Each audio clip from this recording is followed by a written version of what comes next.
Please welcome to the stage, First Five Med.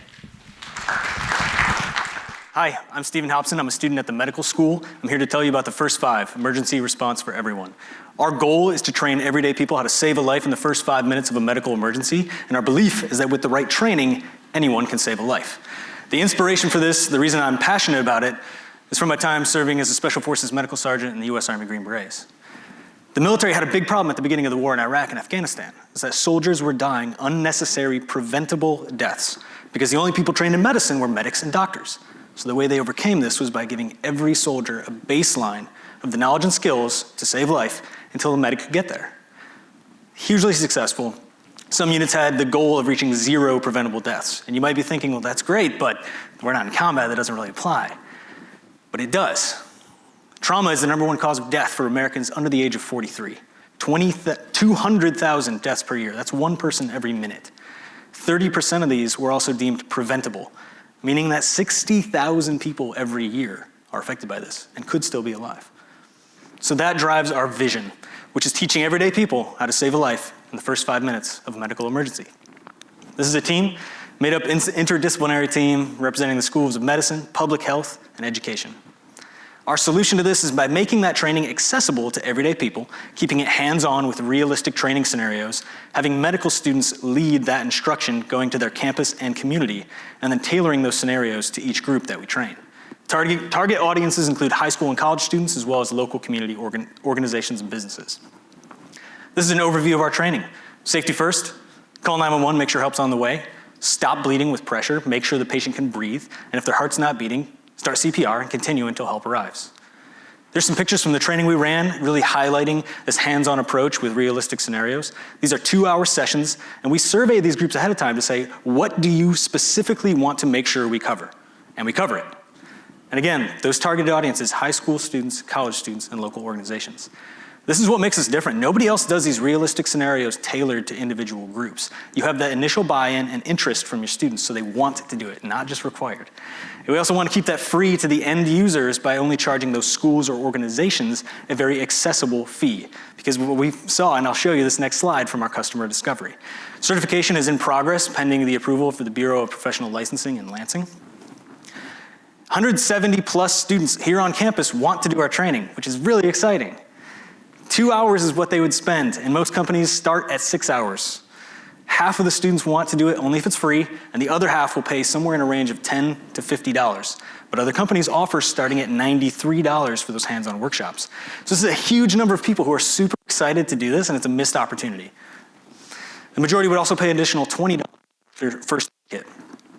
So our business model is what we call a social enterprise model that both provides a positive benefit to society, those people who are otherwise overlooked and don't receive the training, and then also having it be a sustainable business, not reliant on outside funds, so we don't have to come back here next year and do the same pitch.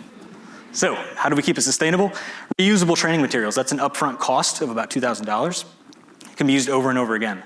Medical students leading in workshops, these are people, they're a resource. We already have the knowledge and the passion to care about our communities, and this is a vehicle for that.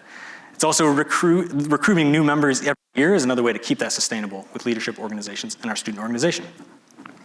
Why would medical students be instructors? It sets them apart from everybody else. Every medical school and residency wants students who have these qualities, leaders in their community, effective communicators, patient educators, and commitment to serving others. As an added benefit, they can also use this as a vehicle to fundraise for their student organizations, which is a huge problem that we hear all the time. So the cost associated, time, of course. For students, that's gonna be a big issue. $2,000 for that medical training supply to run workshops, that can be used over and over again for these workshops for up to 20 students. First aid kits, that's the overhead cost, but we also plan on selling those at a profit to continue the sustainability. And these prices that are gonna be recurring are website, a registered agent for an LLC, and then advertising, which we hope to continue. Profits include the First Five donation grant funding, that's the reason that we're here today. Organization training workshops, those are the workshops where we go out and, again, charging organizations and schools to pay for us to train their students. We like to think of creative and fun ways, and one of those is gonna be a First Five 5K race, similar to something like a Spartan run or a zombie race where people pay hundreds of dollars. Well, we could have each mile mark training scenarios set in place. And then selling merchandise and first aid kits. Some of the partnerships we have include MyMedic, we get 30% of each first aid kit we sell, and then North American Rescue, we have a dealership discount. These are groups that have helped us along the way, that we have trained or that we will shortly train. And this is the idea, making this work here at Michigan, in Ann Arbor. From there, moving to Southeast Michigan, the greater Detroit area, using these medical schools as hubs of training, going out in the communities. Wayne State, Oakland, and that's throughout the entire state. That's how this becomes it becomes a movement. So these are the next steps. Funding, securing that, being able to scale through chapters and organizations at different medical schools, having a targeted audience beyond just those in person by putting things online, making sure that our data and research informs what we're doing, statewide implementation, and keeping things creative and fun. What started as just 3 of us a year ago training our dozen classmates, we've expanded that team to 10 people and reached 78 people here in Washtenaw County. And we got a big vote of confidence from the Innovation in Medical Education Conference 2 weeks ago at Los Angeles when they voted our pilot study for Outstanding Presentation Award. Some of the stats I want to pull from that, over 90% of people said they would definitely respond to a medical emergency after receiving our training, that they were confident they could stop major bleeding, and a huge increase in their knowledge of what to do. Here are some testimonials. Overall, people felt better prepared to act. They felt that the crucial techniques were for life-saving skills, and they loved the hands-on component. So I just want to end by asking you that if you find yourself as a bystander to a medical emergency, do you know what to do? If not, do you want to? If you believe in what we are doing, in our vision, we ask you to invest in us. And we ask you to believe, as we do, that with the right training, anyone can save a life. Thank you.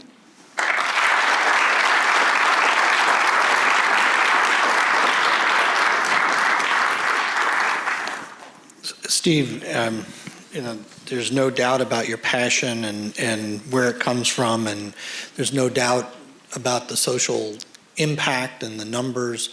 It's been validated in the military, and it certainly seems almost a straight line if that same kind of training could happen domestically and so on. So the social impact makes complete sense to me. It's a great idea. The angst I have is the sustainability and the leverageability of this. So beyond the tens of dollars, the hundreds of dollars, how are you going to generate something that's really sustainable and can grow and be leveraged?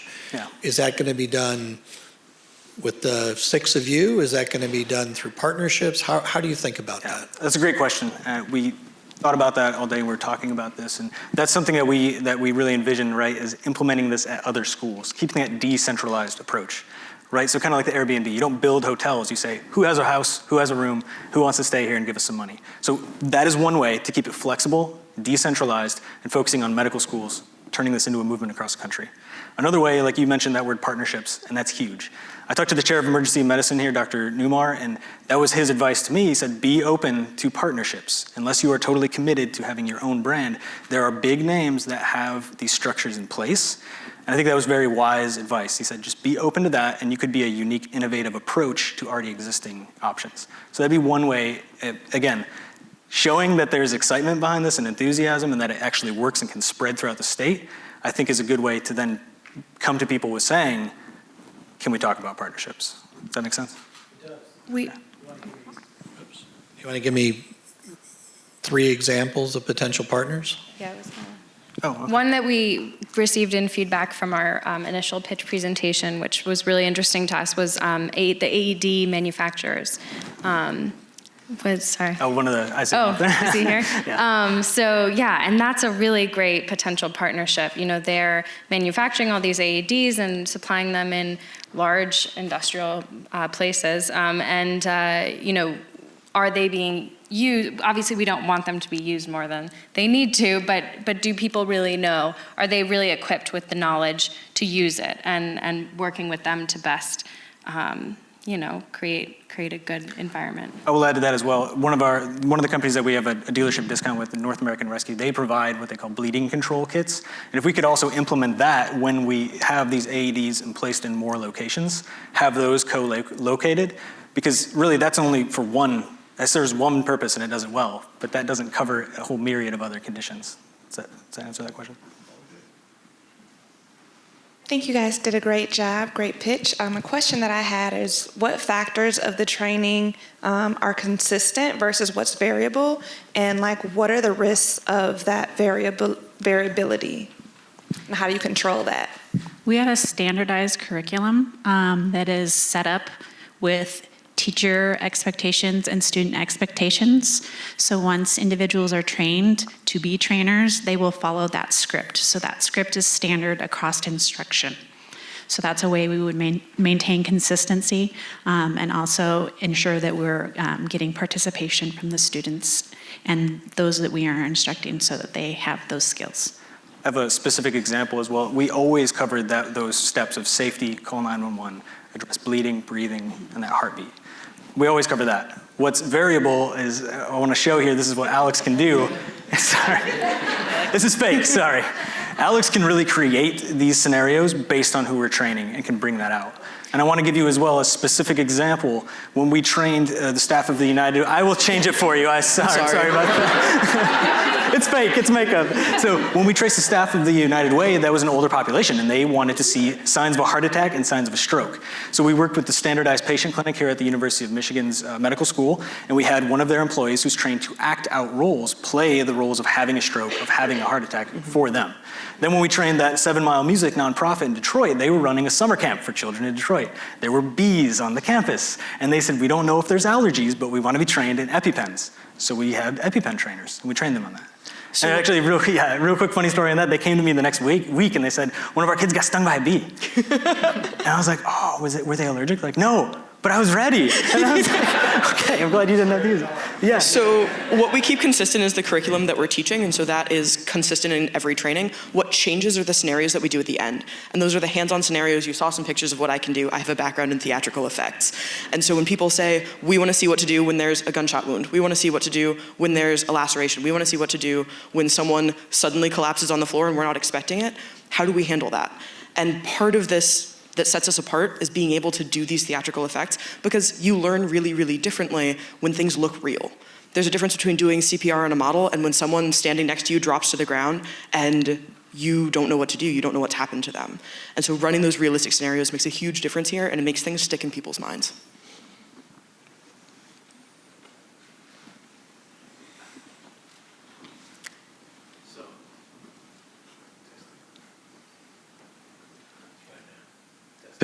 Okay, so Alex, I'm coming to you for Halloween. So I thought, great pitch, guys. Talk to me a little bit about the B2B strategy and when you're actually going to go B2B. I think the partnership, staying on what Edward said, sticking with sustainability and partnerships, I think that's the right way to go and the right pathway to scaling. But have you thought about partnering with AMA? Have you thought about partnering with other associations to build that credibility to go to other B2Bs, other businesses? We're open to exploring those possibilities. We want to make sure that this doesn't lose that intended vision. Does that make sense? So we want to keep the vision and the passion there by using those existing resources.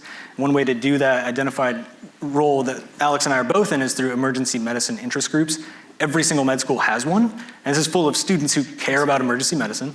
And you could speak to that more if you want to as well. Absolutely, and beyond that, so I'm planning on applying into emergency medicine as a residency program.